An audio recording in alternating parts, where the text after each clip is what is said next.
Meeting of the County Commissioners to order. It's our budget work session. We could all please rise for the Pledge of Allegiance. I pledge allegiance to the flag of the United States of America and to the republic for which it stands, one nation, under God, indivisible, with liberty and justice for all. Thank you very much.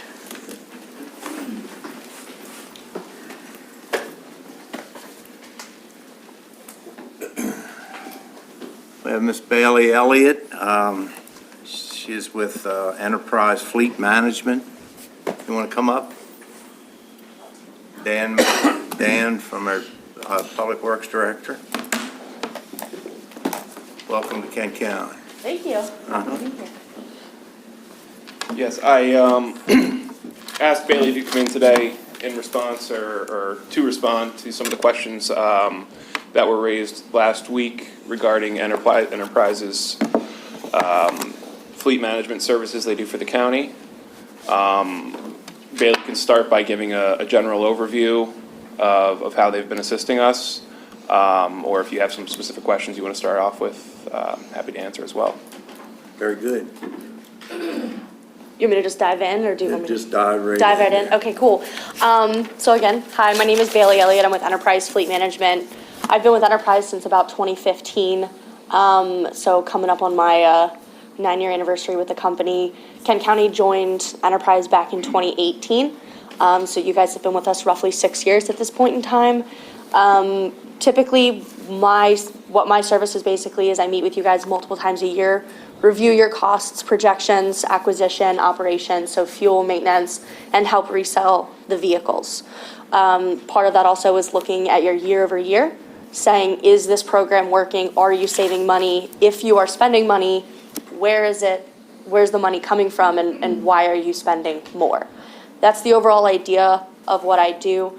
The goal is to get you as close to a 5-year cycle as possible, because we have found with over our 2 million vehicles nationwide, that is the most cost-effective solution. So when we talk about cost efficiency, we don't only look at how you buy a vehicle, but also how you resell a vehicle and the operational expenses that go into it. So I know a huge topic of conversation last week was the maintenance. So I actually went back to 2018 and looked at what your original maintenance records were prior to joining Enterprise Fleet, and then how they've actually gone since you have partnered with us. Back in 2018, your average cost per vehicle per month was $110. Your average full maintenance rate, so that is a fixed and budgeted program, is down to $40 a month. So there is a significant reduction in cost for maintenance. Now, I know a lot of our lingo is a little confusing. There is what we call a full maintenance program, which is for any vehicle that is leased from Enterprise day one, with the exception of emergency response vehicles. So no sirens, no emergency response or police vehicles apply here. That is a fixed and budgeted program with the idea that we know how long you're going to own it, how many miles you plan on traveling. We add up all of the known expenses you have in that vehicle's life. We divide it evenly over the term. So you should never have any crazy peaks or valleys in your spend. It should all be leveled out. The huge benefit of that is that when you come time for budget meetings, you don't have to spend more than a minute on maintenance, because we have your 5-year controlled costs. So there are the majority of your vehicles are on that program, which is again averaging $40 per vehicle per month. So it's about a $70 reduction per month in your full maintenance rate. Now, for vehicles that you don't have leased through Enterprise, those are what we call maintenance management. That is what is on the $6 a month per vehicle. That allows us to audit, to pre-approve basically everything that the other program does. The only difference is the billing. So to your drivers and to each department, there is no difference in the program. They are treated the same. They are audited the same exact way. Except for maintenance management, we of course pass along the cost to you, because we don't have the full history of that vehicle. Therefore, we cannot give you a fixed and budgeted number. Right now. Can I interrupt you? Yeah, please. With a question. The maintenance program on the vehicles that don't have sirens or lights, is it a full maintenance program, or is Full. it just oil changes and Everything.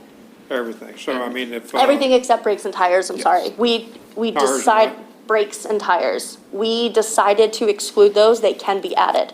The only reason they're excluded is because DPW runs their vehicles differently than, another department might run their vehicles. So tires and brakes are basically dependent on the payload. So I can add them. It was chosen to leave them off because we're unsure how, what'll be used. Those vehicles, the county's paying $40 a month. Even though these vehicles are, some of them brand spanking new.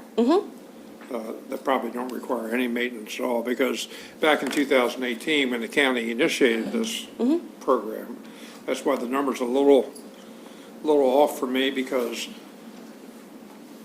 the county didn't always maintain a up-to-date fleet. In other words, you had cars that were being utilized for 10 years, as opposed to now, we have a fairly up-to-date fleet, which obviously the maintenance costs are a lot less now than they were back then. So, but go ahead.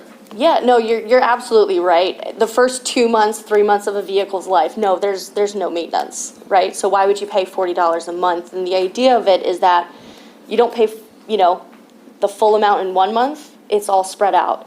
So in the third year, once you're out of warranty for a vehicle, as an example, when you have a transmission that randomly malfunctions, you're only paying $40 a month for a transmission service.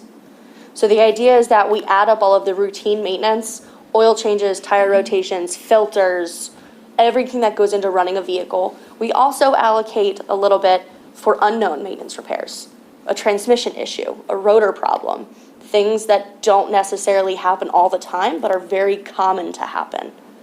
So the idea is that we are 100% positive that when you divide what you would spend over a 5-year period, it would actually be more than $40 a month. And that's actually what the data tells us of last year.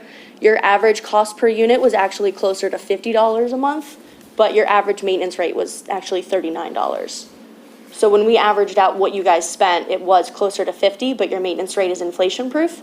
Once you get the vehicle delivered, it actually stays at that price the duration of your term, which actually results in an additional savings that we can't really quantify as much to say as, yeah, we're keeping track of what's actually spent versus what's actually being charged. So the rotor is part of the brake system.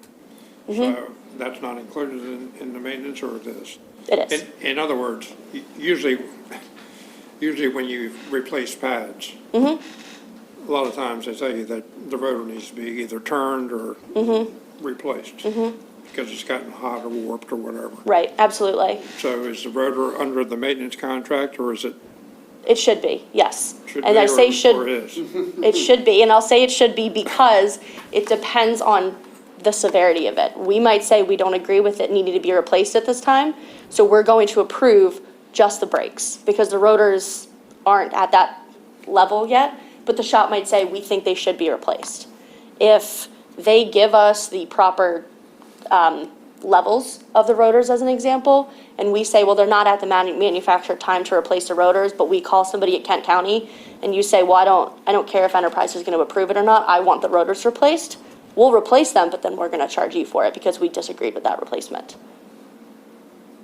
as an example. So when we say, when you said wheels or tires and brakes, it's the pads, basically? Okay. You said as an example, I'm sorry. Are there other examples that you could, if the shop says they want to replace, we're talking about rotors, but, I mean, how many times does that come up? And the answer is going to be hardly ever. Right.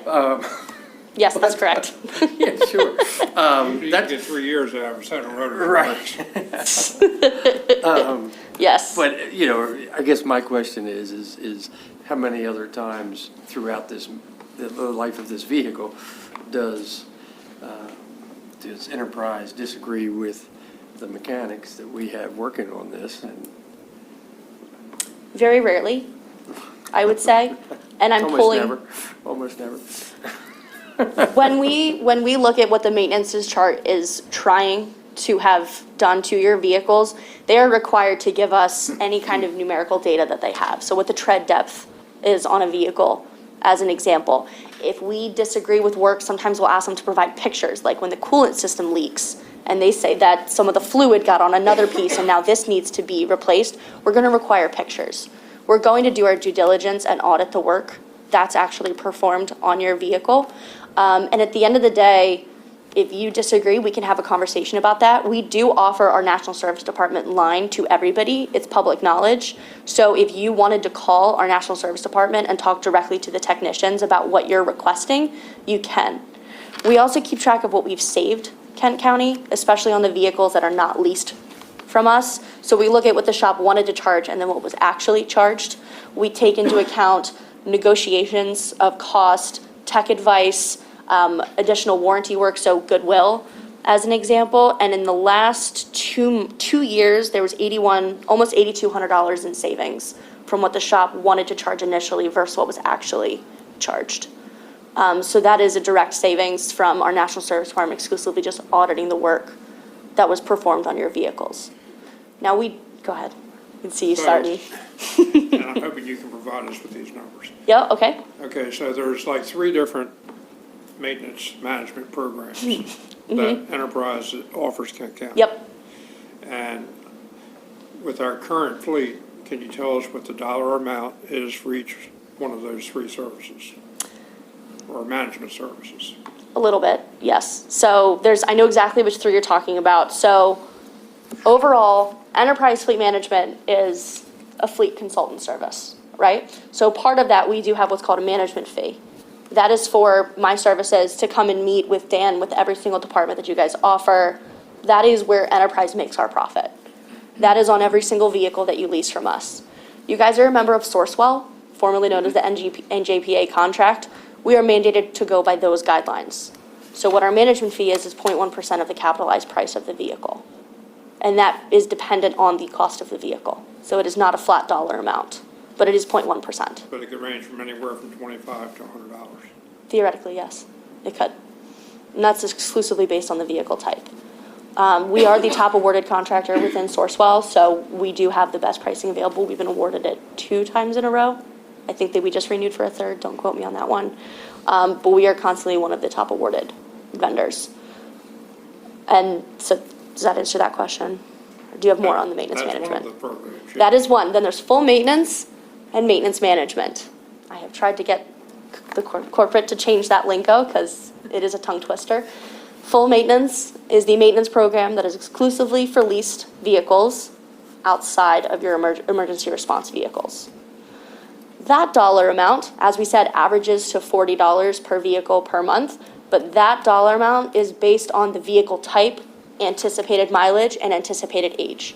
So your F-350 chassis is not going to have the same maintenance rate as a sedan or an SUV. It's completely dependent on that. You guys do drive relatively low mileage, so I don't really see there's going to be a dramatic difference in those expenses, but there is a range that it could be based on those factors. And when that's set, is that set per vehicle for the life of the vehicle or for the term of it? So when we buy the 2023 vehicles that we bought last year, whatever those maintenance were at the time of purchase, that is consistent? Yep. Okay. Once you sign the lease quote, the maintenance rate does not change. So as an example, year over year, maintenance expenses have gone up 20%. That is a nationwide fact. The year before that, the averages went up 17%. So in the last 2 years, the automotive industry has experienced a 37% increase in maintenance expenses, parts, labor, everything. The vehicles that you have from 2022 did not experience a 37% hike in maintenance because you're locked into the rate before it is set. And that is another huge area that we see a huge benefit in because it's not a dollar amount we can say we saved you, it's a non-existent cost because it is inflation proof when you sign on with that vehicle. And that carries per vehicle, is it for 5 years or 50,000 miles, whichever occurs first? Yeah, so that's something that I work with each department on. So if you have a vehicle that drives 10,000 miles a year and a vehicle that drives 20,000 miles a year on average, I will base it on that vehicle specifically. So it's not a one size fits all, it's very vehicle specific, and I'll look at your average mileage per vehicle when I make that rate. But the way that it's calculated is based on how many oil changes, filters, AC service, transmission services, coolant services, I pulled up the list of everything included while we were talking here. It takes into account within those mileage how much it is. Now, if you exceed that mileage or you exceed that duration of time, we recalculate and it's a different rate. So that rate is locked for that amount of time because those are the items that we included in that duration of time. So just to put these numbers a way that my brain understands them better. Yeah, a new vehicle that we anticipate 50,000 miles over 5 years, so 10,000 miles a year. It's basically average of $40 a month times 12 months times 5 years. That's $2,400 for 5 years. That's basically the estimated or educated, calculated risk, you could say, the county takes on, where if we feel that over a 5-year period, there will be more than $2,400 of maintenance on it, then this is a great deal. If we think for that period, that duration of time, there will be less, then maybe not. Bailey's But numbers. not every vehicle is $40, if I understood correctly. 40 was the average for the fleet, but yes. Depending on the type of vehicle, and I'm talking about the 3/4 ton pickups. I'm sure they're higher than $40 a month. They are. And I'm going to try and pull up in real time here and see if I can do this really quickly. But yes, they are. The idea, though, is that it's whatever we know for a fact is going to be included. Like however many oil changes we know it's going to need and things like that. So this one, $35 for an F-250. I'm literally just trying to scroll and find a larger typed vehicle. Here's an F-350. While I'm doing this real quick, just to finish the last question there, maintenance management is the third type, and that is for vehicles that we don't own. That is Kent County's owned vehicles, and that is $6 per vehicle per month, which is a Sourcewell mandated number that we gave. Enterprise makes exactly $0 on that program. That pays the salary of the National Service Department for auditing the vehicles. There's no profit point there at all. Okay, so when Enterprise negotiates with a shop, Enterprise guarantees that they'll pay the shop electronically, I guess, almost immediately, correct? Yes, within 24 hours of them submitting the work. Minus a 2% charge. So in other words, Enterprise is taking 2% off the top of the invoice that should be going to the shop. So I actually asked our National Service Department and called them once I heard about this last week. That 2% is whatever financial institution that shop is using. That's their fee for ACH or credit card payments.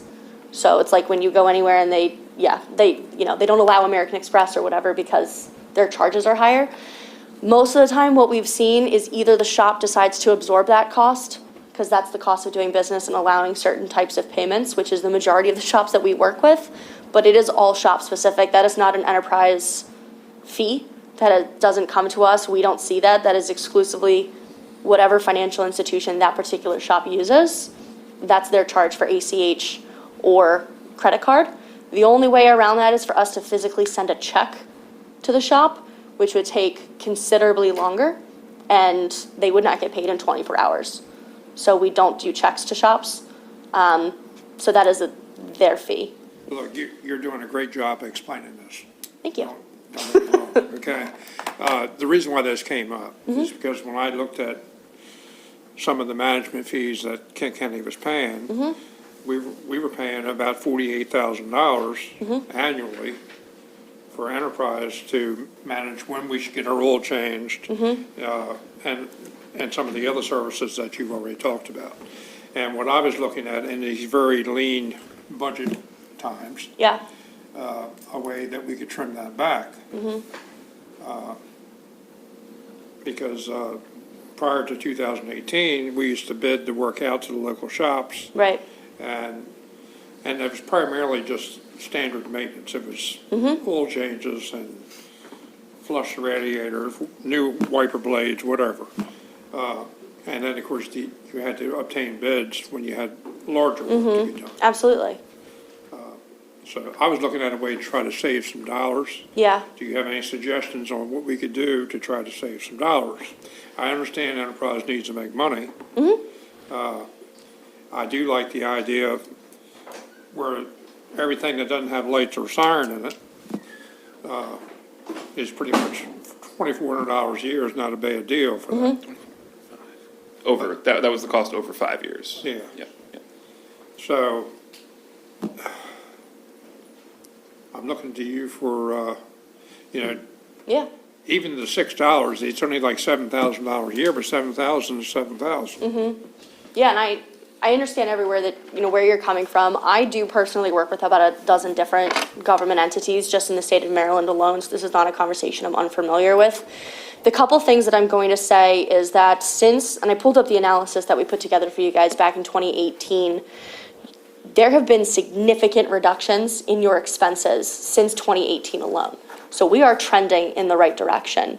The hiccup that everybody experienced recently was COVID, where everything just stopped, everything froze, your maintenance expenses went up, your vehicle's life went up because we couldn't even get You couldn't get replacements vehicles. for vehicles, even if we wanted to. Trust me, it was a great time to be in my position.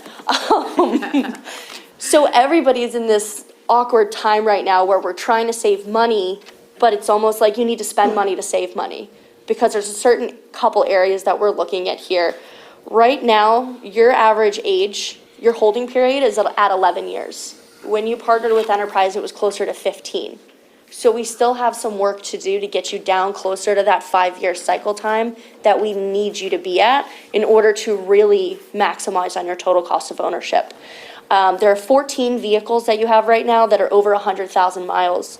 15 vehicles are over 10 years old, and some of them are the same vehicle, right? So those are the vehicles that I would focus on and look at replacing, because those are the ones that are costing you the most from a maintenance perspective.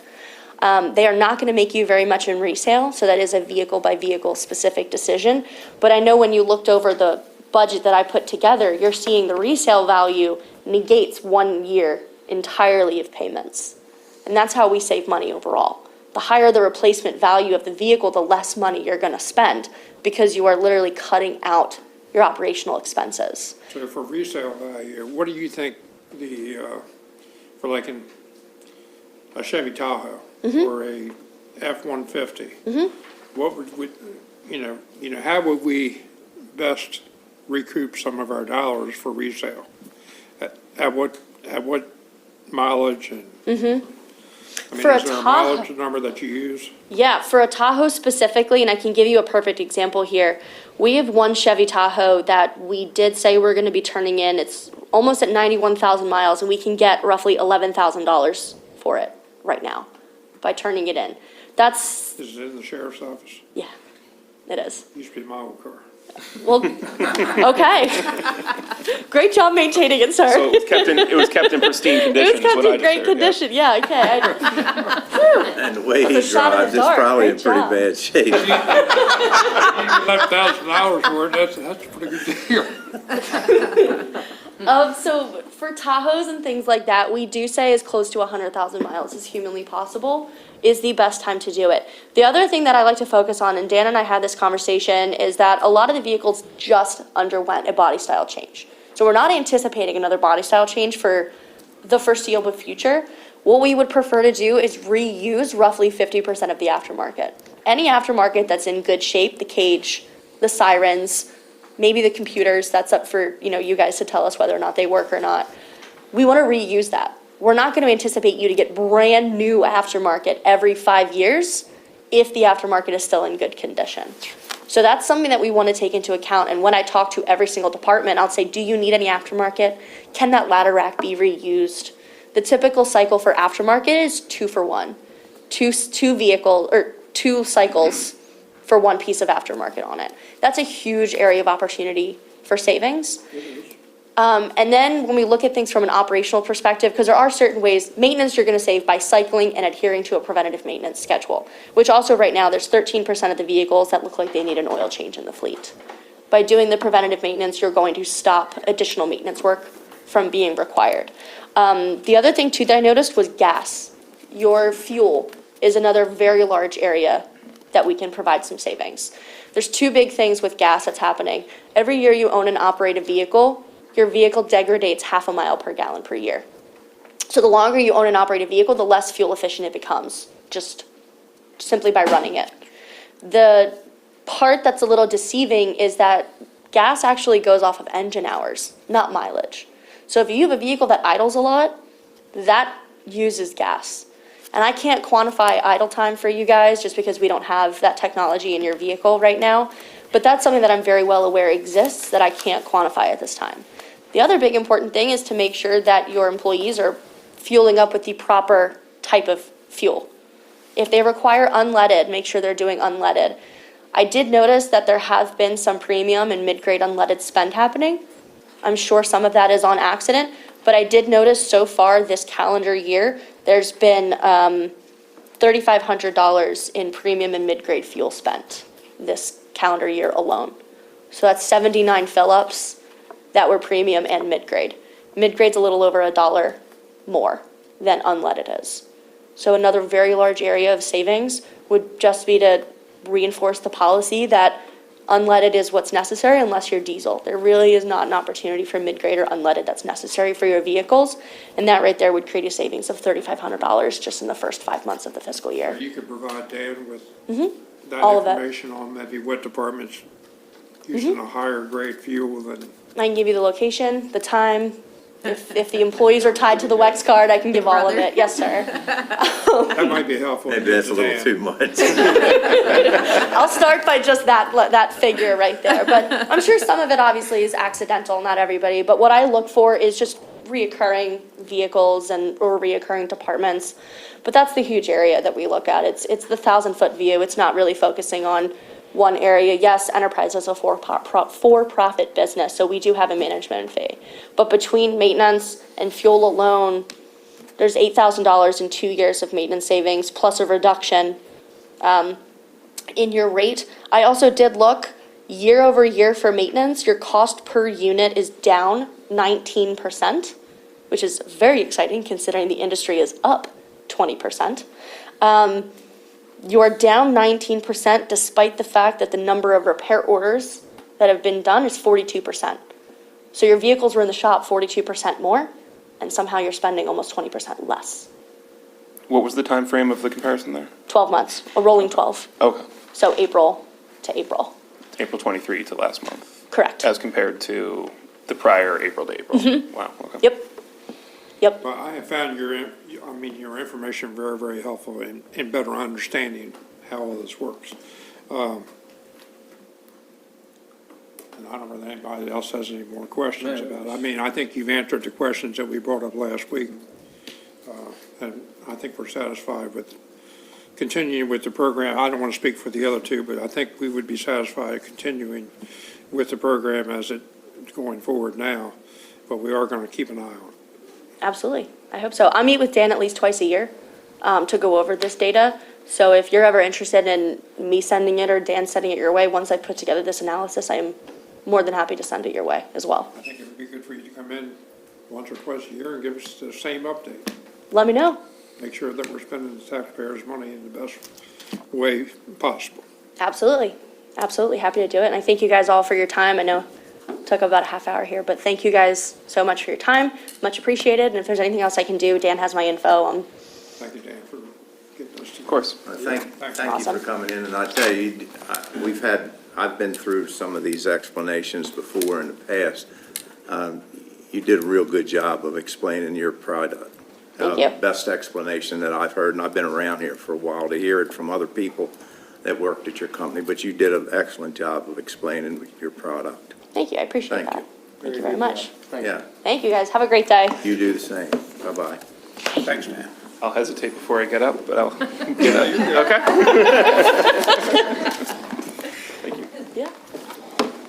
Thanks again. Now we have Mr. Keith Atkins, interim president, and Henry Teets of the Upper Shore Route Supervisor, Delmarva Community Service Incorporated. Welcome, gentlemen. Thank you. Good afternoon, Commissioners. Thank you for having us. County Administrator, appreciate it. If I don't mind, have the opportunity to thank you and recognize our new President and CEO, Andy Hollis, effective July 1st. We're glad to have him on board again with us, so thank you. He paid me to say that. Continue to see Andy. We're going to continue to see Andy in Yes. one capacity or another. Right. He just can't quite shed us. Before I get started, I want to thank, and I think she just came in, Jamie Williams. Jamie has been such a blessing to work with. Here recently, I know that Henry and Jerome sometimes meet monthly with her and provide stats, and she's been very supportive and looking out for the welfare of Kent County.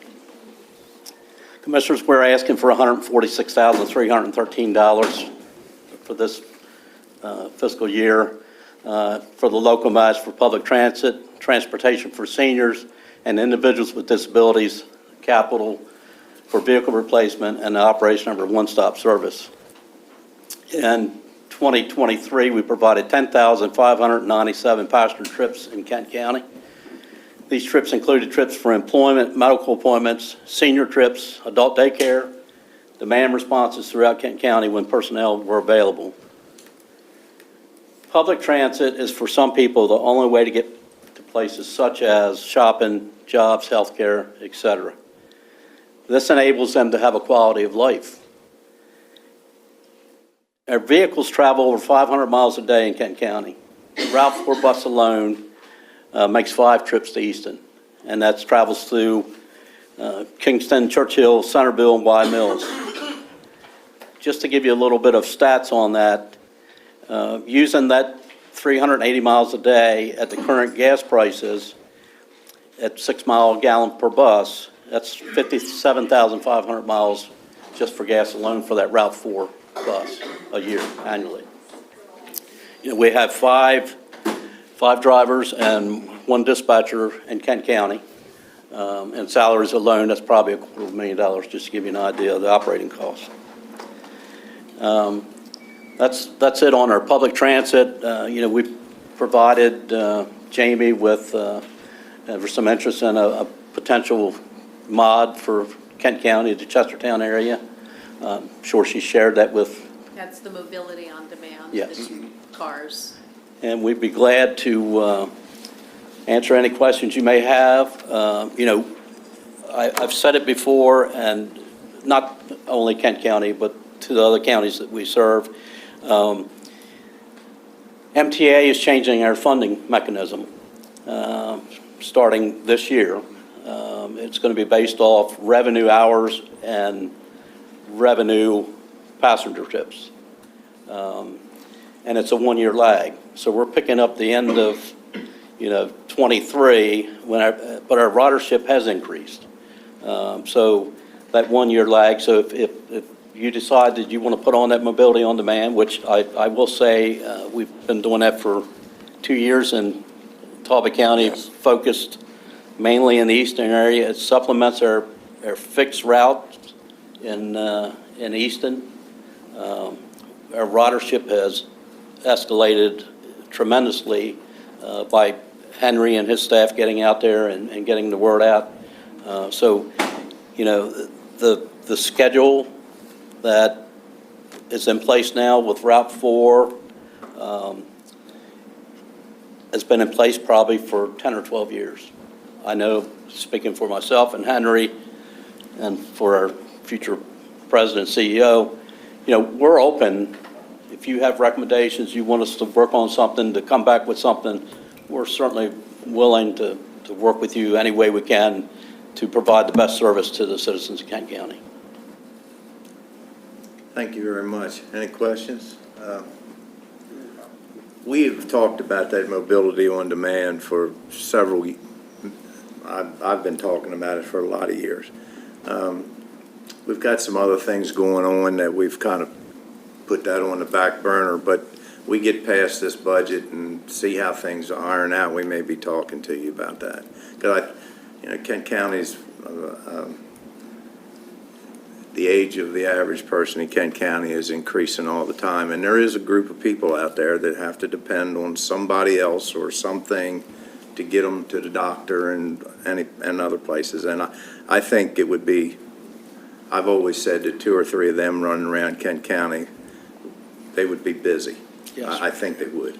The only way to try that maybe sometime is to try with 1 or so and see how it works. So we've been kind of busy with a lot of things going on, but when we get past the budget, and we may talk to you. We have some things, and again, I want to thank Jamie, but our new software programs, we can monitor the ridership on each one of those 5 trips to Easton, and maybe something we can look at. Our dispatcher up here now, we had to pull her back a little bit when she first took over because what I classify as on-demand response, I mean, she was going out, so we may be able to refocus some of that to, in the meantime, until you decide if you want to go with the mobility on demand, to And try to. we can discuss all that, but I tell you, the only reason that I like the mobility on demand is, you don't have to invent things to give some older people things to worry about. And if you're getting on a bus and you're dropping them off at a certain place and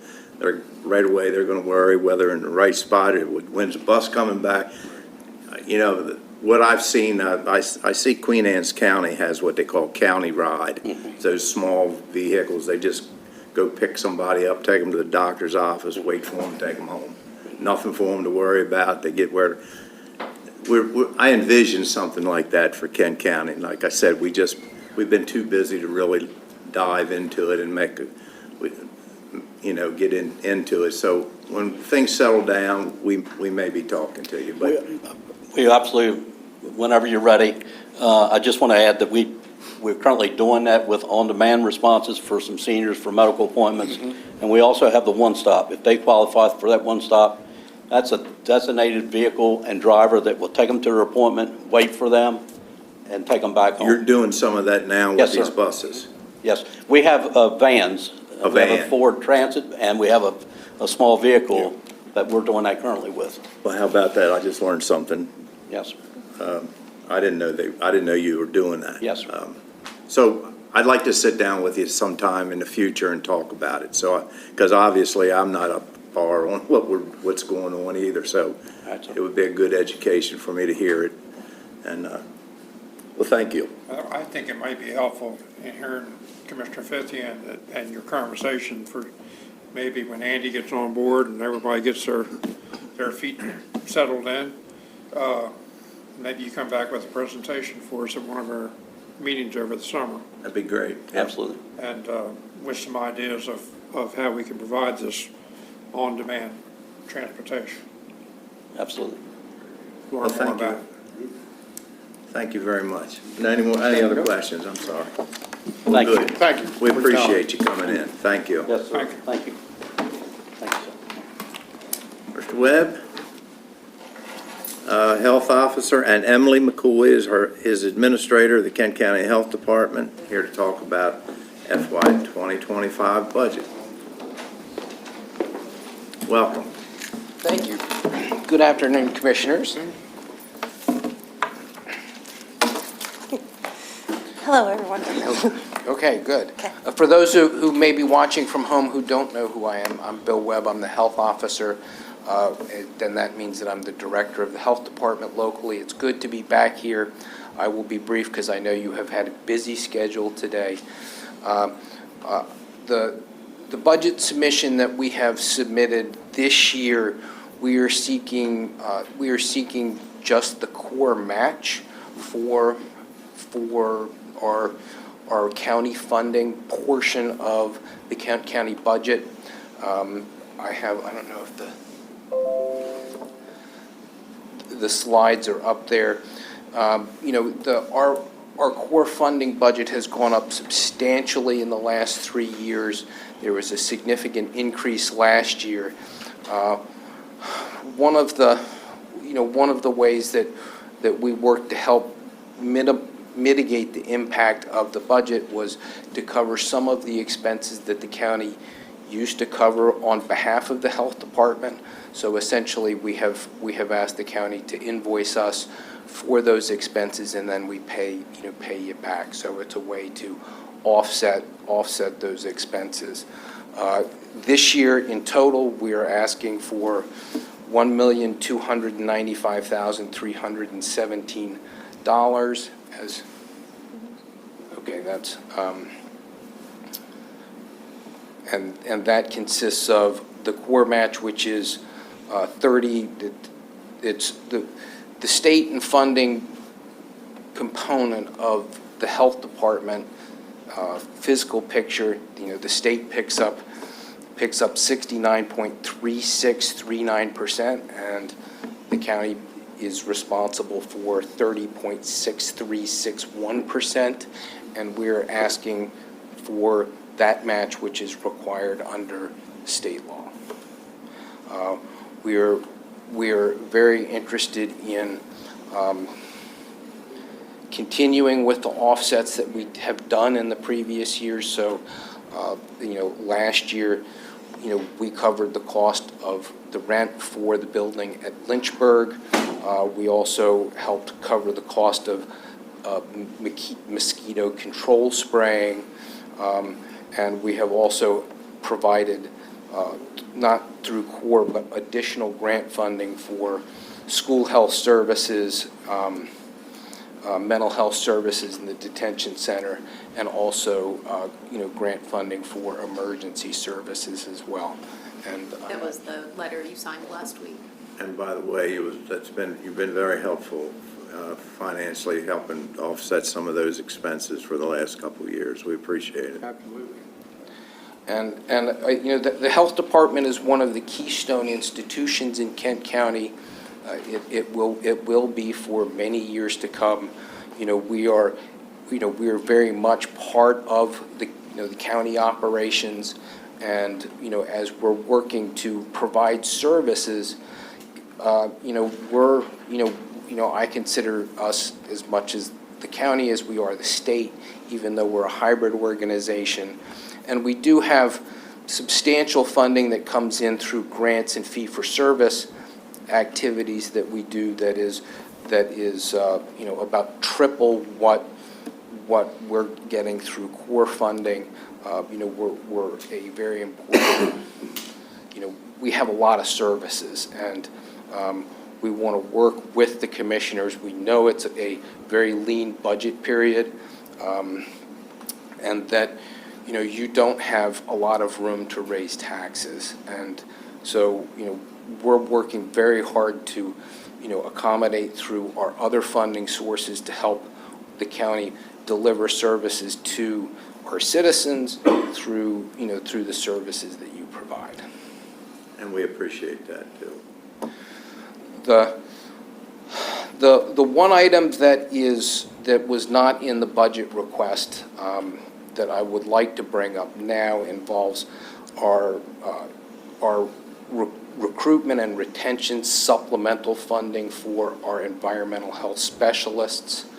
We did not include that in our budget request this year. It was $60,000 last year.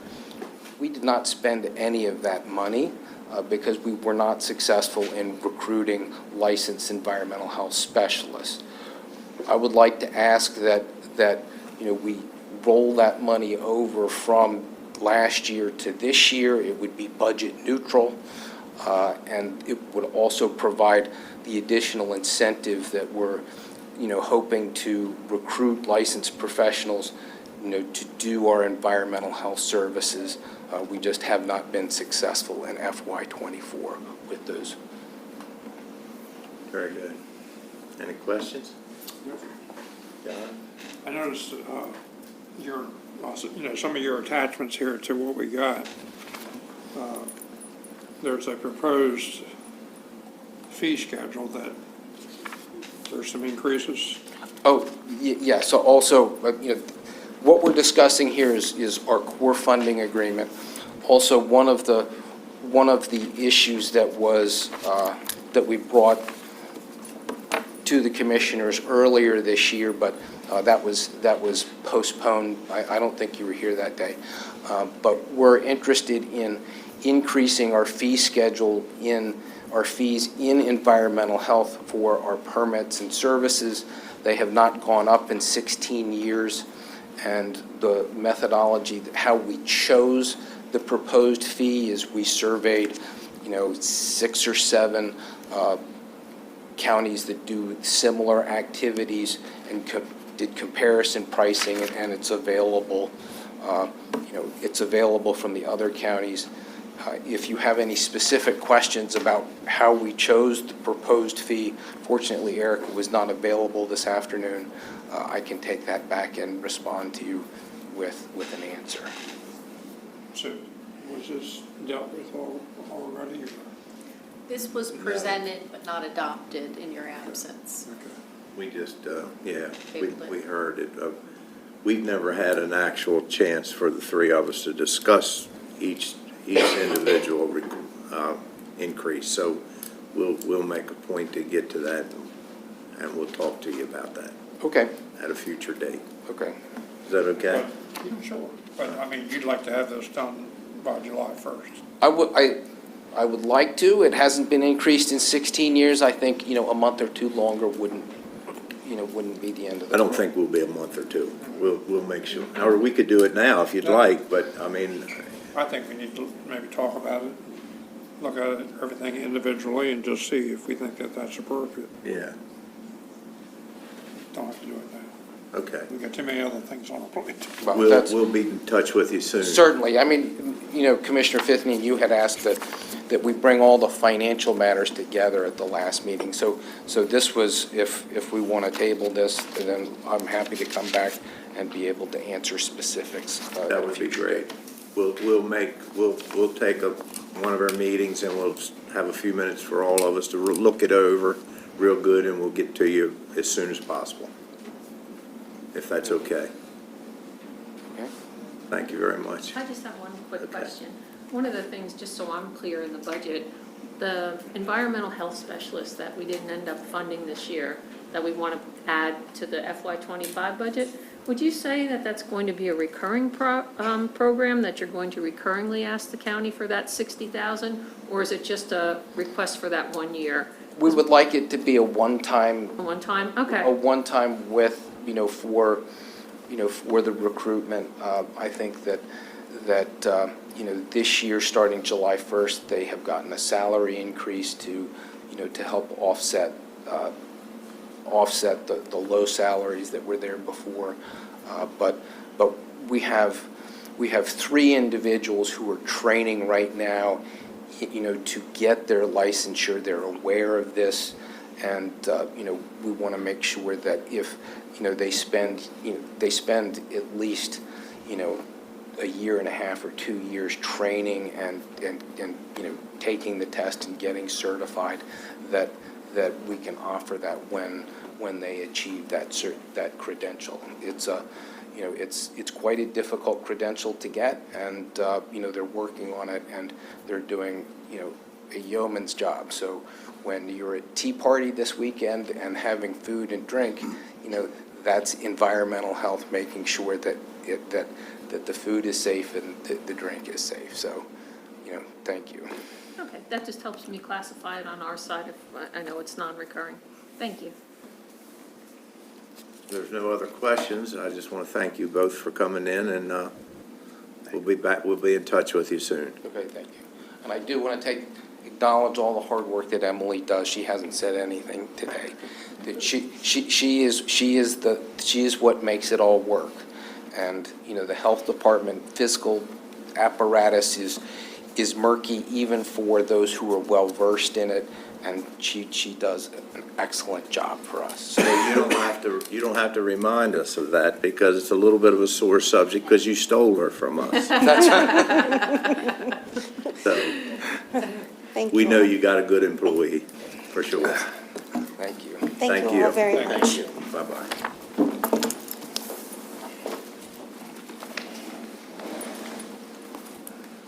Pat, I think you're next, right? Okay. All right. Well, I guess we will start with the overview from where we were last time. You should have it in the overview section of your books.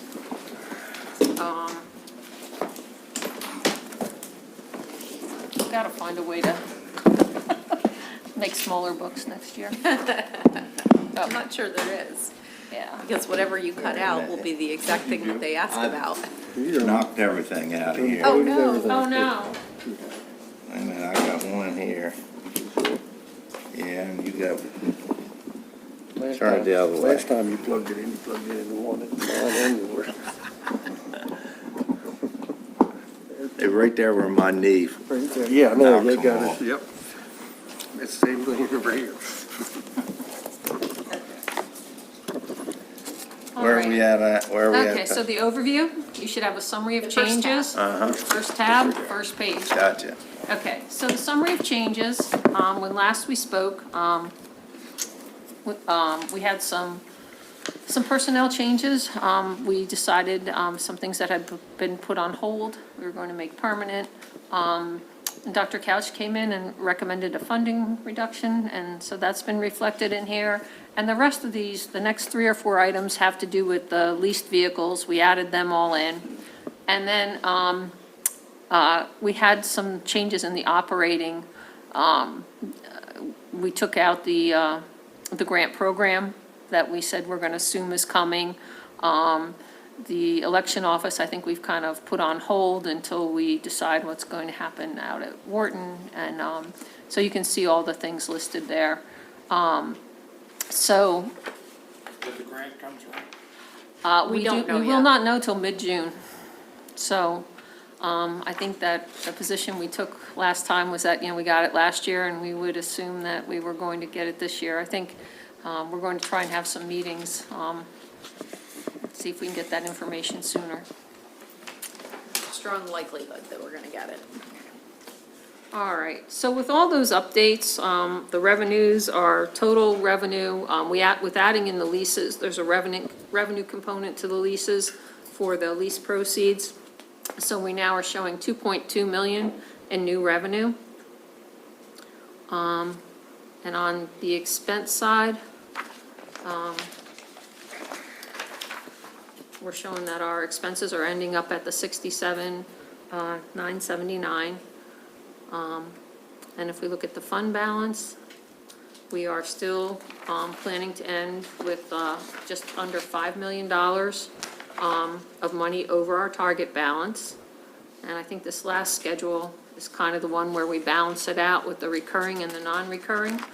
When we met last week, we thought that we were going to get down to about a $400,000 deficit on the recurring side. It's actually, I think I had emailed you on Friday when we had done it, that it was down to about 200 and, I don't know, 20 or 30, but we had some adjustments we had to make for the leases, new information that we got. So we're landing just under $300,000 of a deficit. So $100,000 better than we thought it was going to be when we left here last week. So, and we would have a surplus of a little over 5.2 million on the non-recurring side. So that's kind of where it stands, with what I think we were hoping would be the final changes that were made last week.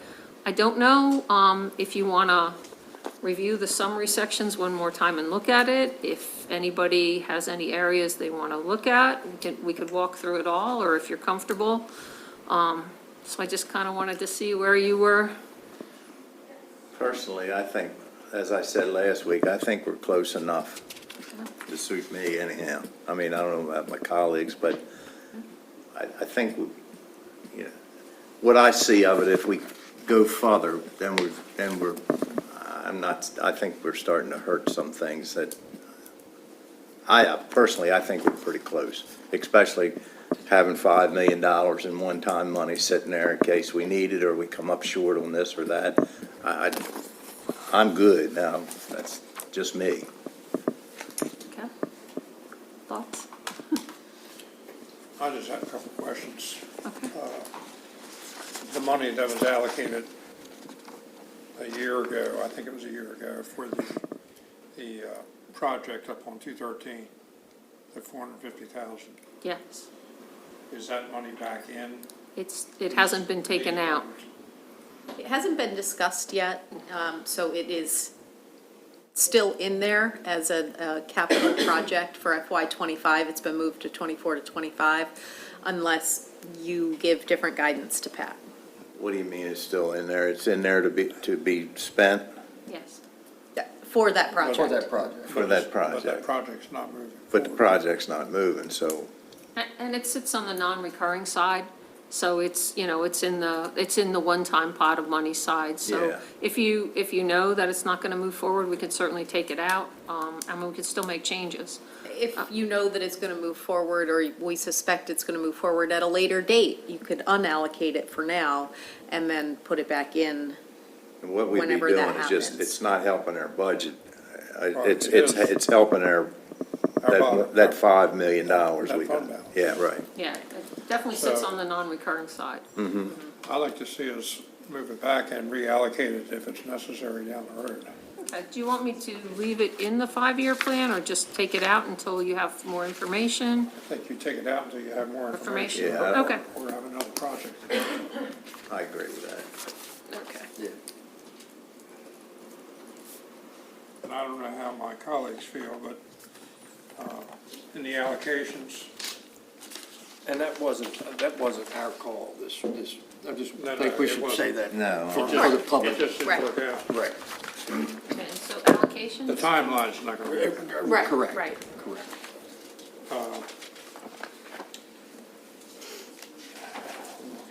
Kent Center, Yes, they made a request for 98,000. correct. I'd like to see us maybe think about giving them 78 to do what they want to do. And hopefully that will be enough to do what they need to do.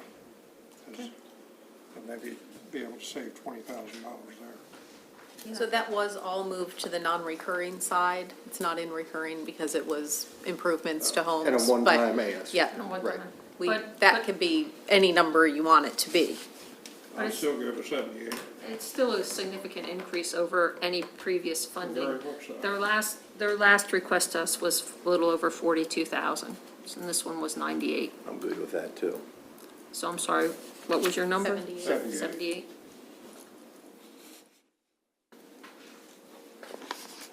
Put a lot of walkways into that, perhaps. Yeah, I'm sure that'll keep them busy I'm for sure, the year. yeah.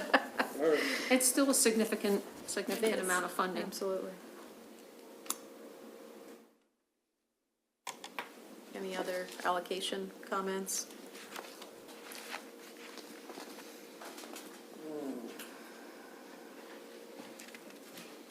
I think we're there with operating.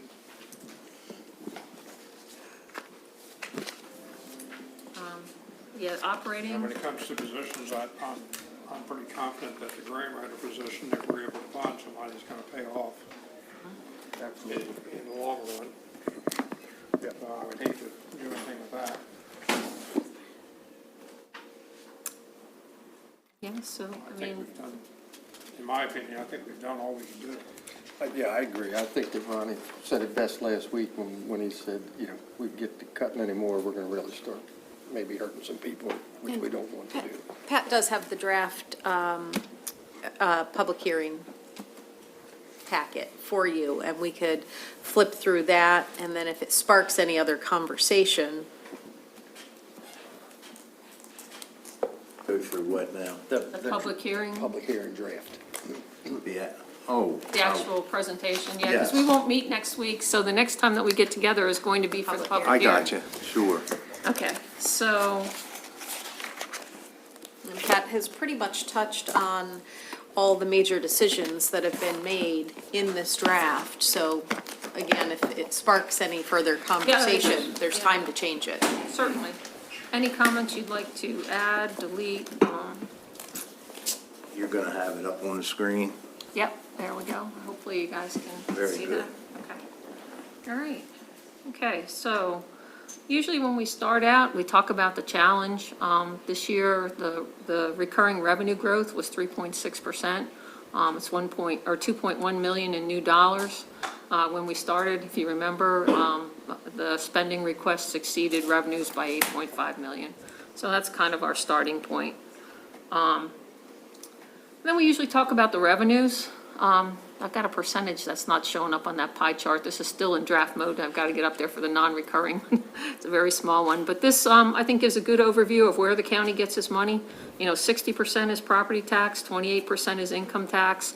Then we have recordation and property transfer and that other recurring. But our two main ones are property tax and income tax. Okay, and then we usually talk about any changes to the taxes and fees. There's no change to the property tax rate. It's gonna remain at 1.022 per $100 of assessable base. We have a 4% rate increase built in for the water and sewer, which is, what's been recommended by the consultants. And we don't have a rate increase, but I thought it'd be worth mentioning that, with the short-term rental tax, that we're anticipating additional dollars from our identification and outreach program. Okay, county property taxes. I think it's always helpful to look at where we stand in the county, or in the state, I'm sorry. So Kent County is now the highest property tax rate on the Eastern Shore. So Cecil was in front of us, but they lowered their rate, so now Kent County is first. We're sixth in the state and first on the shore. Cecil County lowered their rate. That is correct. They went down, they were ahead of us, and now they sit at number 12. They were certainly making some headlines. I've been hearing a lot of Very things going. surprised. I'm glad I'm not in Cecil County. Yeah, me too. So anyway, I think this is just a good, reminder about, where we are. If you look at some of our neighbors, Queen Anne's is at 83 cents. Talbot, 74. Yeah, Caroline, 98. Dorchester's $1. So those are kind of our immediate neighbors. So that's the environment that we're working in. If we look at the income tax rates, I have us highlighted there at 11, but really we're one of 11 counties that have the maximum rate. So you can see all of those counties above us, the highlighted part there, that have adopted the maximum income tax rate. And I think a lot of our neighbors, I know Queen Anne's has, Caroline has, so most of our neighbors have also adopted the maximum rate. There's a couple of counties that have put in sliding scales this year, Anne Arundel and Frederick, so they kind of, are running a range there, but you can kind of see where everybody falls. I would like to make a comment about Sure. the property tax, where we fell there, number 6, compared to our neighbors, Queen Anne's and Cecil. I think it's important for folks to realize that regardless of the county, government operations costs the same amount of money for the most part, regardless of the number of people that you're serving. You still have to provide certain services, and I'd love to be able to lower that number, but Economies of scale definitely don't work in our favor. we just haven't been able to do it. Fortunately, we're not going to raise it. And I can say one other thing about it too, that when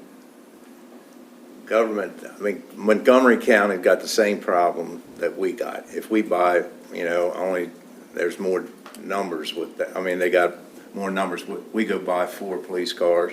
They probably buying 140 or so, 150 or maybe 400. So it's the same problem, just less money involved. Go ahead, Pat. And what I would say is that as we go through this, 2 weeks from now, I'm gonna go through it, but I would encourage you to, chime in with any comments you have as I flip through the screen. So We if will. there's something that you wanna For add, sure. certainly let me know. Just, okay. What's that for me? No, I say it every year to everybody. No, that, if you want to, talk about the property tax rate, why she's going through it, that's what Absolutely. we're here for. It's really your budget, so any comments you guys want to make. Okay, moving on, the revenues. So this schedule really just shows where the increases are, budget to budget, and that's kind of how we always look at these. So most of our growth is in our property tax, our income tax. We had a huge peak in 2023 because of COVID, but it's come back down, and we really think that it's going to be flat.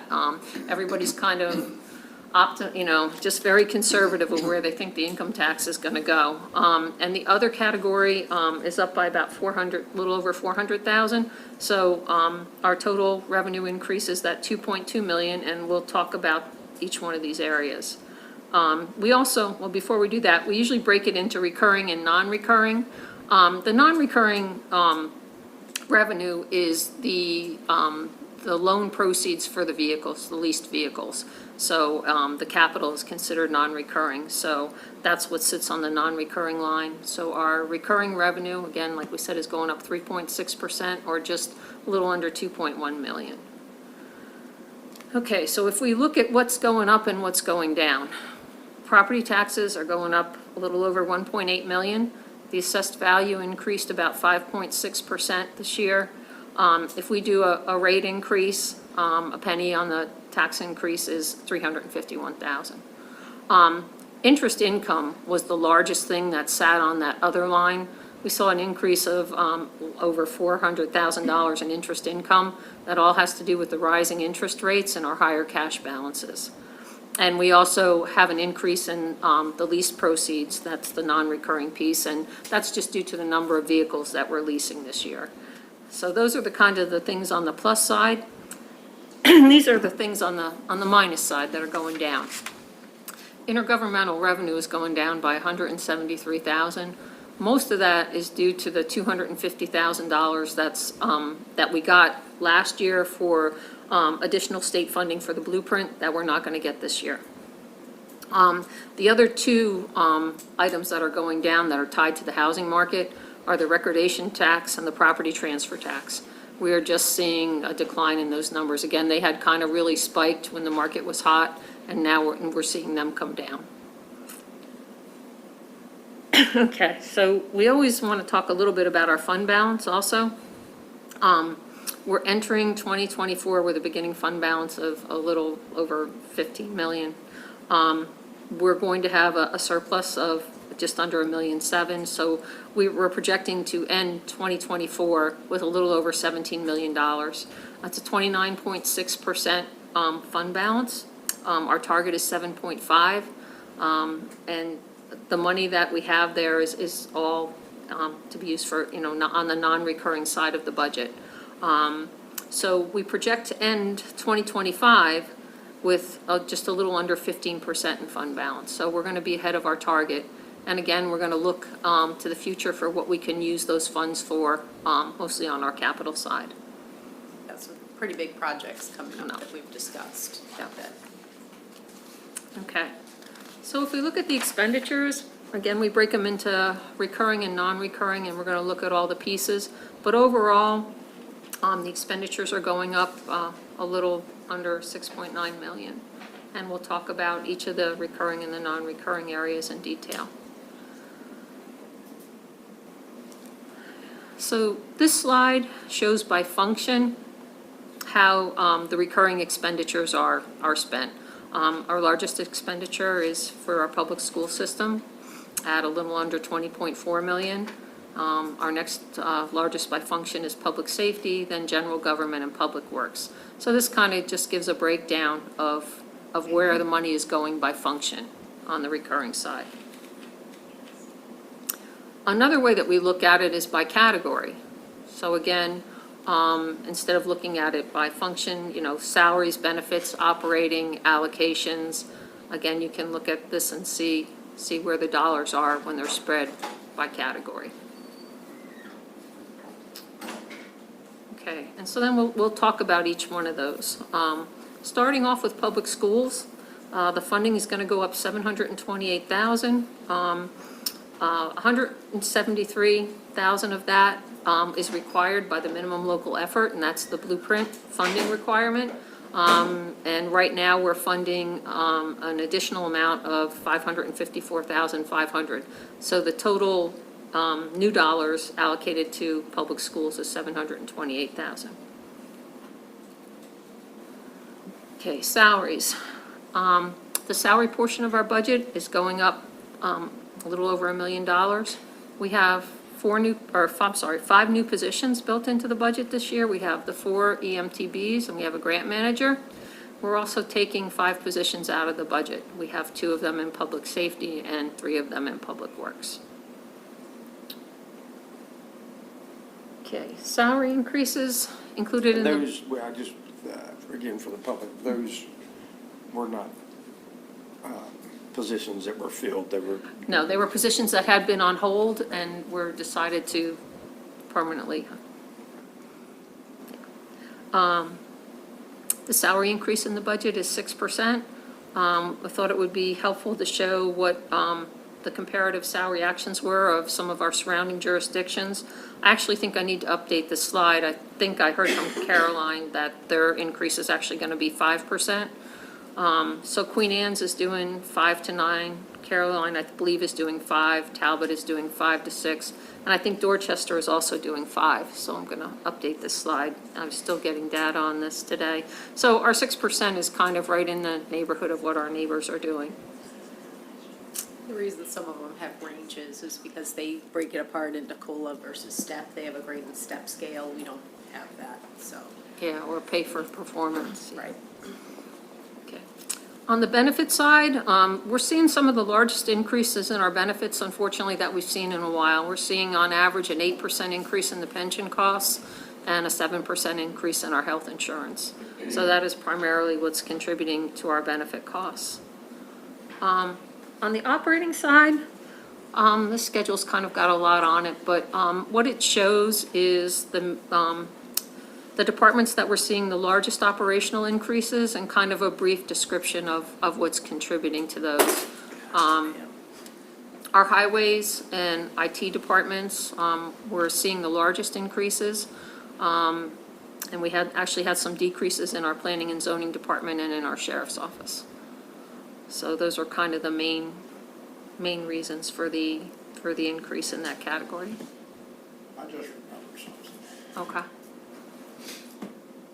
And I hate to interrupt you with what No, you're you're doing, fine. but we have Mr. Miller here, and I was looking today, this morning, over his budget request. And Jim, if you don't mind coming forward, maybe just for a minute. Sure. I don't mean to put you on the spot, but. That's okay. In your budget, you have, you asked for $30,000 for leadership training. Yes, sir. I don't know where you're planning on going to get that type of training for that kind of money, but it's been my experience that Legit offers a lot of really nice leadership training. And because we are participating, with Legit, it's a very minimal cost. We did take a look at it. They do have a leadership, I think they call it their Leadership Academy, and it's about $2,000 a person. It's a series of 6 or 7. That's actually NACO. I'm sorry, that's NACO. That's NACO, National sorry. Association of Counties. So, They put it on. Right. And don't really charge us. right, so, yeah, the legit I'm sorry, ones the are one that was in my more, head was NACO, yeah. yeah, those are more like, seminar, webinar types of style, where this one is more of executive coaching. It's very interactive. The legit ones, you sit down and, it's like a classroom. Somebody gives you instruction and you take it away. Whereas this is very interactive, one-on-one sessions with each of the senior staff members, by way of executive coaching. There was a session or two where everybody's together. What am I missing, Jim? Yeah, I mean, Shelley's described it way better than I probably would have off the top of my head. But it is group, it is individual. It's more targeted at really developing the leadership skills of about the 14 folks that are direct reports to Shelley, which is a large number. That's why the price tag is what it is, because you're really talking about something way more involved and more detailed than a 30 or 40-minute webinar on how to do a Classroom performance style, appraisal or how to do a coaching session. This is just something that hasn't been done, from what I can gather, in a long time, if ever. So we're playing a bit of catch-up in that regard. The price tag is higher than what you might see if we were using Legit or we were using NACO or people were going to some sessions that MACO might be putting on. But we're really trying to target growth and development for the senior staff, as well as starting to prepare the next level of senior staff. Oh, and as an aside, I did speak to, yesterday. We didn't catch up until yesterday, and we're going to be meeting with her to talk about the programs that they've developed and how they might fit into our scheme of things. So there are some possibilities on this, but we didn't want to lose sight of the fact that we believe it's absolutely necessary to keep developing the leadership team here. Well, I think it's very important that we engage in some type of leadership program. I just don't know that $30,000 is 35. 35, yeah. That's what it says. on When there. you look at it This is- across, This is actually accumulation for that department. Right, that's the whole Yeah. department. The main, I think the training is 29. I can't remember. 29, I think it was about $30,000 for the leadership program. But remember, you're spreading that out over 10, 12 people at a couple $1,000s a person. That's not unusual. NACO's program that I was starting to describe is $2,000 a person, and that's a series of basically 8 webinars. We're talking about something more think detailed, my- more involved.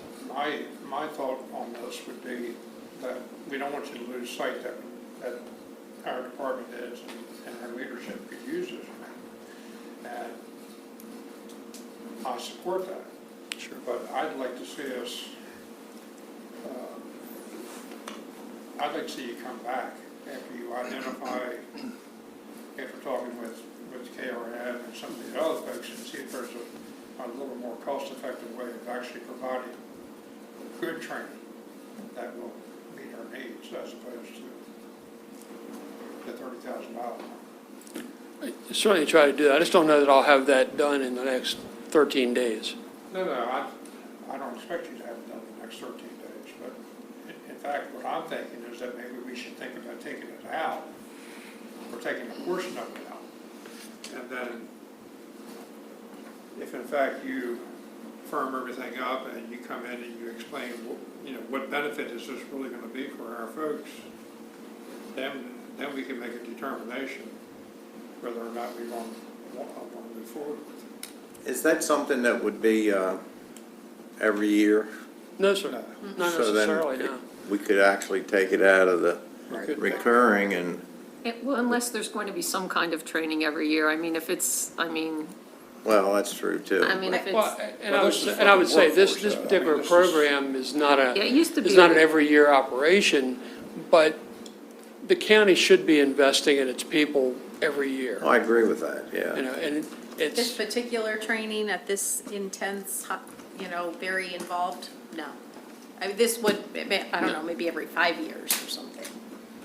and that says Or you're, maybe you adopt a policy that when you hire a new division chief or department head, that this is part of what they go through. yeah. You know, You could do it, you certainly can do it that way. One of the benefits of doing it as a group is the synergy you develop amongst the leadership team, because you want that group working very, very closely together. You certainly, as you're hiring new leadership folks, you can mandate that there's certain training that you want them to go through in their first 6 months, 9 months, 12 months. And those are beneficial. Those are more operational kind of training, or indoctrination to public sector, if you're coming out of the private sector. This is different than that. Now, are you looking at just at the department heads going to this? That's Yes, the sir. 10 or 12 people you're talking about? Yes, sir. So there would be several executive coaching sessions individually, and then there's a day and a half or 2 days or something along those lines, where all the senior staff would spend together doing a lot of, not team building, like let's fall backwards with our eyes closed, but, so this person, struggles with this and this person excels at this, how can we, build the team very closely, working with each individual person's skill Is set. this a 5-day course, 10-day course? No, I mean, the executives' coaching sessions would happen over lots of time, because it would depend on when each person could meet. And then, like I said, a day and a half or a 2-day session with the whole group. And are they coming here to do it? or- Yes.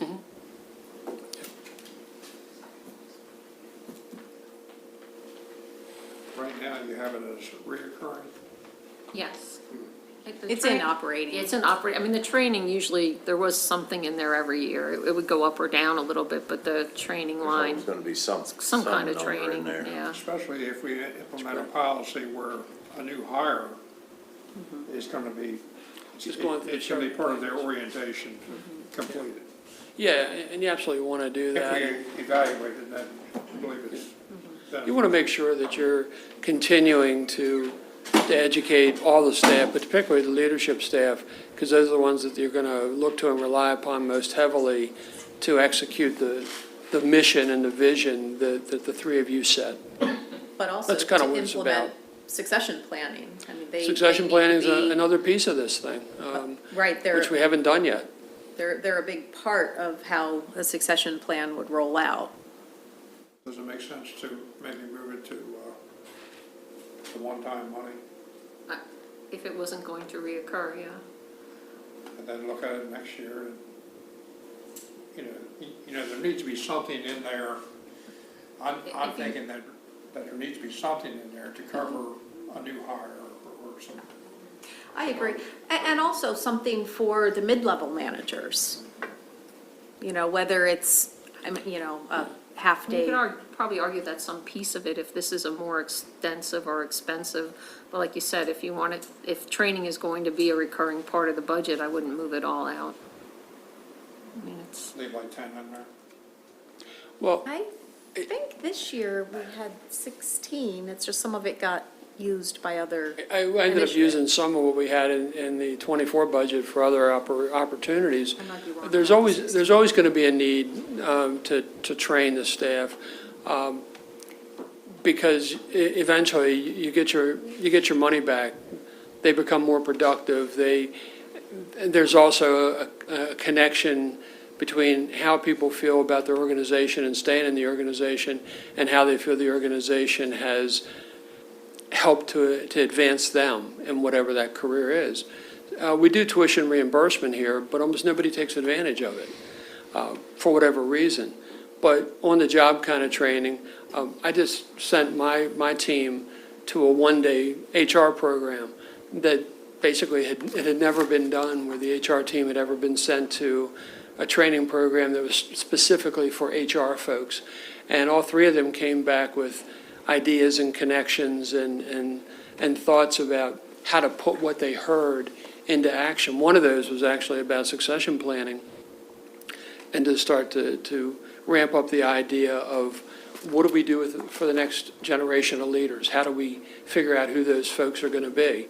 And frankly, I think that's the leadership's obligation, is to make sure that, you know, the day that I used to say hit a bus, but I don't find buses here very, very often. Win So the lottery. win the lottery. The day that you know, the Pat wins the lottery, that there's somebody ready to go sit down in her chair and take over and be the CFO. It's that kind of thing. And I think it's an investment in your current staff, because it's an investment in the future of how the county is run by this group. I like that idea Yeah, personally. I don't have a problem with the money being spent for leadership training. It's just that it's not going to be a reoccurring thing, and if it is a reoccurring thing, it's going to be at a very smaller number. So, Yeah, we're kind of, think about it as we're kind of starting from scratch with doing something that it doesn't appear to have been done before. So we are picking up the pieces of a new idea that in other organizations, this kind of program would be going on every 5 years kind of thing. So yeah, we're playing a little catch-up, and so what there's do a you price think tag is a good to it. number to leave in the training part of your budget? Absolutely. That'd be my recommendation. I say, what do you think a good number For recurring versus A recurring non-recurring. basis. for Yeah. reoccurring for the following years for training? I would say some Gosh. of the executive coaching, a section of that, because that should be ongoing, not Yeah, to that some of it should be. degree. Gosh. I don't know. Kind of caught me on that one. I'm not sure the best answer on that Let one. me help. Okay, sure. I'm thinking 12,000. And Okay. we will use the the rest of it. To fund your request this year. Okay. And that'll put it in your budget. And does that make sense, Pat? So I'm gonna take And- eight, And again, I'm just talking, if somebody wants to tweak it, tweak it. so I'm gonna take 18,000 out of it and put it in the non-recurring bucket and leave 12 in the recurring bucket. Okay. I thought the total number was 35, so wouldn't it be 23 and That's the 12? whole department increase. I think the line Your item, conference fee or your conference cost. There were a couple of. Oh, there were a couple additional other line item requests. items. Yeah, you're right. We've We taken could- 30,000 of it and split it up. You're gonna get the 35, but you're gonna, We're going to piece it out. the Yeah. 30,000, we're dividing it We up. can work and with that. 18 of it's coming 18 out of of it the, will go 18 to okay. non-recurring. You're gonna get what you need. We can absolutely work with that. That we want to set it up so that next year, we know that you're gonna come in with a $12,000 training budget. Or more. See what else we got going on. That probably wouldn't be good.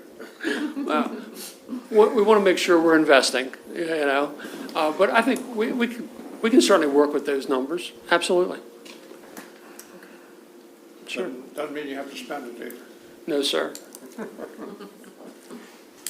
okay. go ahead, Good Pat. on the operating? Okay. And I'm sorry for the interruption. Oh, no. Thank you, Let's- Joe. yeah, Any, this is the time. If there are any tweaks you want to That's why make we do before, this. yeah. It just- when Should saw I you hesitate, throw or it, can I go back to where I was? Can I go back? Okay. All right, we're talking about allocations now. I think it's Okay. safe. Okay, so on the allocations, overall, we're seeing an increase of 97,000. The mandated increases, the Health Department, Chesapeake College, and the volunteer fire companies are always the ones that, they're kind of formula-driven, we really don't have any control, so they make up the majority of this. We had some other agencies ask for increases, they were capped at 5%, and we also had some agencies not ask for money this year. Now, the Health Department adding back in that 60 is gonna change this number for the environmental, so we'll have to redo But it. they said they didn't use it last year. Did they receive it last year? We didn't send it to It's in them, the so it budget. falls We in the didn't fund send it. balance. Got it. Yeah, we didn't spend it, so I'm Right. going to have to increase their request, their allocation request by that 60,000, which will change this. Now, he said it was non-recurring, Yeah, that so I'll move it over to the non-recurring side, but I still, yeah. So I guess honestly, from the recurring point of view, this will stay the same, it'll Right. end up in the non-recurring. So honestly, with the agencies that fell out and some agencies that were getting a 5% increase, they kind of washed out, but the main increases were in these three agencies. And they're legislated, we can't get away from them. Debt service is going up 95,000.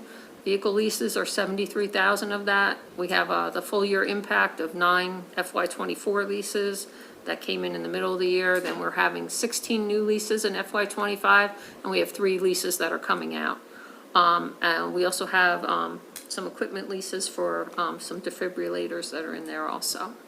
Which, Mr. Fithy, might want to, he cut the ribbon today for Oh, some of those defibrillators. defibrillators, okay. Well, somebody was late. I was there at 1:30. Okay, Fashionably late. Our transfers to other funds are going up 240,000. Most of that is in water, wastewater. It's in the salary and benefits. We're also experiencing increases in the water and sewer agreements with the towns, electric and grinder pumps. Kent Family Center and our local management board are also seeing small increases. On the Kent Family Center, it's salaries and benefits, and local management, it's the student behavioral health program. So that's the transfer category. So then that ends the recurring expenses. So now if we look at the non-recurring side, our non-recurring expenditures are totaling $8,350,000. We have $1,860,000 in capital expenditures, a little over $5 million in capital projects. We have a little over $1 million in leased capital.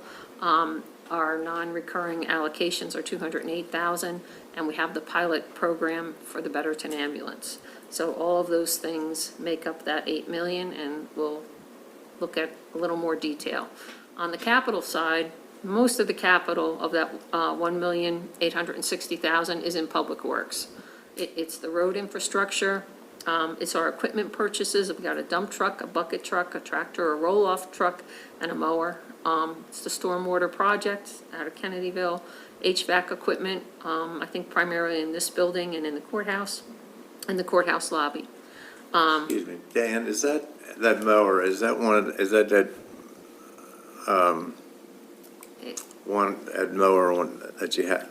It's just a riding mower. This is just a riding mower? Yeah, this is the one we took from we The- changed it from the mid, For Yes. front mount. front to the, The Mid. mower was switched from a front mount to a I mid can't Oh, think mount. I know which words. one you're talking, that's for, The yeah. tractor Yeah. is the A-boom tractor used for roadside mowing. Right. So he's got both, the tractor with the A-boom mower. That's And- what I was, Yeah. that's what I was That asking. would We're be good. The tractor on its. I understand. Okay. Thank you. Thank you. yeah, it might be, maybe I should put the words A-boom in there, it might be helpful. Okay, in general government, we just have $45,000, that's for technology equipment. Parks and Recreation has $25,000, it's pool furniture, exercise equipment, and basketball rims. Public Safety has $61,000 in capital, AEDs, iPads, the detention center office repairs, and law So the enforcement equipment. Detention center office repair, I think Dan's already started working on some of that, right? Yes. Yes. So, if I recall correctly, they asked for 30,000. We reduced that number to 7,500, Okay. and if any of it is gonna happen in FY '24, I could reduce it further. But I would, for the budget presentation, I'd need to know. You gotta use these numbers Let's see if now. we can't get it done, Dan, okay? So this presentation needs to be done, in Yeah, two I weeks agree. we'll be presenting it. No so- more 8-hour days, we're doing 24-hour shifts. Okay. Okay, so that's the capital side. The capital projects, we've got a little over $5 million in our capital projects this year. So, education, we have the middle school design in here, at $1,749,000. Public safety, we have $1,065,000. That turned out to be Which It- part? the education one. Well, it's, 49. I know the state's gonna match it, I think. this is our share. Yeah. So, I'm not sure exactly who pays first. I guess I could reach out to the school system and see, but this is the piece that's allocated for FY '25. So somewhere during FY '25, we would have to make our payment. I can try and narrow that down. No, I was just curious. Public safety, we have the EMS facility, we have the detention center facility design, and we have the communication radio upgrade. So those three things are totaling a little over $1 million. In wastewater services, we have $852,000 in projects. It's the Millington design, the solids press out at the Wharton facility, and pump stations at Kennedyville. In addition to that, in Public Works, we have $685,000 for bridge repairs, and I guess Which will be reduced by 450,000. 50, I'm gonna change this number based on our conversation earlier. Right. Bayside Landing, we have 600, There's a 250 that could go towards Millington's That's, project. yeah, Commerce's money. But, but for our purposes, yeah, okay. Bayside Landing is in here for $611,000, the pier and the bulkhead replacement. Project Open Space has $70,000 worth of projects out at Wharton Park, ball fields and basketball courts, and Toll Park is also having some improvements. And we have our usual technology improvements of $30,000. So leased capital would be the next category. We're leasing 16 new vehicles. And the distribution, we have 8 in Public Works, we have 7 in Public Safety, and we have 1 in Other. So it's where those vehicles are going. Our other non-recurring costs are the things we've identified in our allocations. It's the Kent Center housing, and we'll make that adjustment to that number, the Chestertown Public Restroom, and the micro agricultural grant. We also have the new pilot program, roughly $180,000 for the Betterton ambulance program. Okay, so that wraps up the non-recurring. So usually we finish up with a couple slides about what the challenges are, just to kind of make sure we don't lose sight of it. One one of our biggest our challenges are our capital projects. The middle school renovations, the public safety infrastructure, and the courthouse renovations total $87 million. And we'll talk a little bit about the financing costs for those and the challenges that presents. The other thing that's hitting us are the state mandates. We've got the public school funding in the blueprint and the Time to Care Act. So if we look at the capital projects first, and I do have to update this slide because I got a new interest rate number, but to give you a general idea, the public school projects are in blue, the county projects are in red, but at the time that all these projects are constructed, if you look at over at FY '28, we're looking at $5 million in debt service if we were to finance that $87 million. And I think that number is going to be slightly higher when I update this slide. And that will go into recurring operating costs. So that is, certainly one of our biggest challenges going forward is how we would pay for those three projects if we decided to move them forward. At the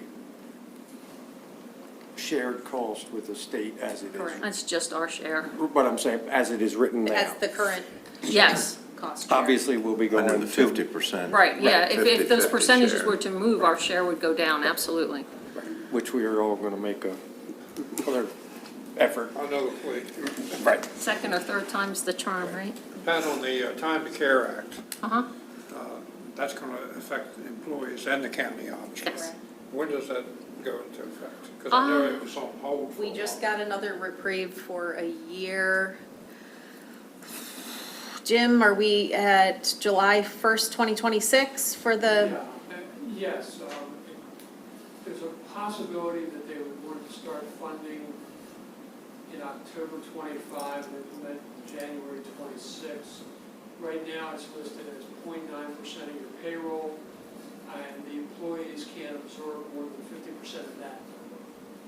and because we're likely going with the collaborative, we don't have to fund for 10 months or whatever it is that other public entities that are going to just join the state's program will start funding it when the benefits are. Has HR done anything to notify the employees about this new mandate? No, because they haven't even finalized the regulations as yet, so Maybe from my if you- perspective, we'd be premature to tell them things because we don't know how it's going to shake out finally. Shelley had just mentioned that, it's going to be up to the legislature, I guess, correct? Department of you know, Labor. whenever, Department of Labor, whenever they get around to doing what they're doing, there's a whole lot of ins and outs to this thing. To me, the more people that happen to know that this is on the horizon, whether you agree with it or not, it gives you an opportunity to maybe weigh in on it with the appropriate people. So, I hate to see people caught by surprise because that's what's going to happen. They're going to see a fairly significant deduction from their paycheck and not understand why. So at some point, maybe not now, but at some point, I think HR would be, There's going to be a Oh, lot of absolutely. county Yeah. outreach on educating that. folks about that this is coming, so they can at least be aware of it. And it was on the news 'Cause it's- considerably, but with the delay, it's faded off the radar. So it's going to be out there. I know Chamber of Commerce, Jamie, every organization that deals with businesses, especially small businesses, this has been a hot topic. And there's a lot of opposition to it. So, Yes, there is. I just think it's a good idea to keep people informed. Yeah, I think it's. And I'll leave it up to you when you think it's the right time. Okay, so aside from the capital projects, thought it might be good to talk about the blueprint too. This graph shows, I guess, how the annual funding is going to change. So in 2023, and these are the blueprint numbers from the original projections, our funding to the schools was $19.5 million, and it's going to go up to $31.2 million. So we'll have, if you were to look at that, yeah. So the impact is we would see, when we get out to 2034, we'd be funding $11,700. 11 million, thank you. I just can't, I choke on that number. We take that, yeah. 11,700,000 more annually. And it's so 60% increase in our annual cost. So what does that mean to us? So 1 cent on the tax rate is $350,558. If we divide that through by what we would have to Don't even raise. finish that. Well, so we need another 33 cents, 34 cents on the tax rate.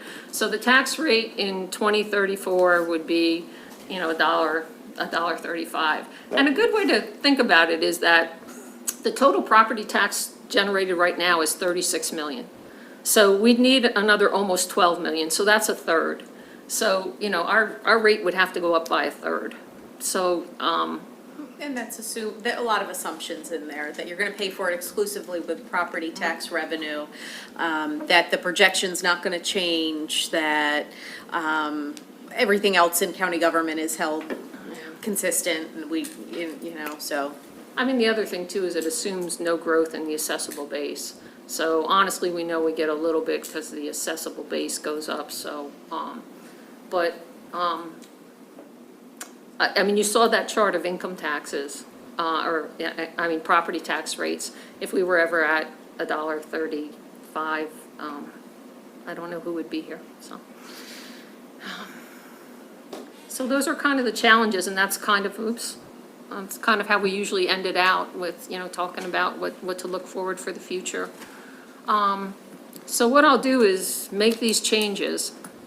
I'll redo the presentation and I'll send it out to you, so that you have a chance to look at it before the public hearing.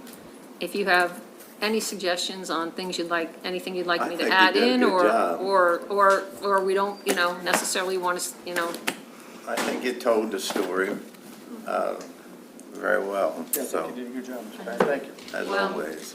As always, what I would say is I've got the easy part and you gentlemen have the hard part. As that first slide showed, it was a lot of work to get this budget down to where it is, so it wasn't easy. And thank you for your input. That's why we walked through the draft, because I feel like you gave some really good input and also asked some really terrific questions. And the bottom line is if we've made a mistake, we'll fix it some kind of way. Yeah, it's not. We have to do what we have to do. Pete, did you have your hand up, or, okay. I thought Cramping your leg? I thought you had something real important you were gonna tell us. I apologize.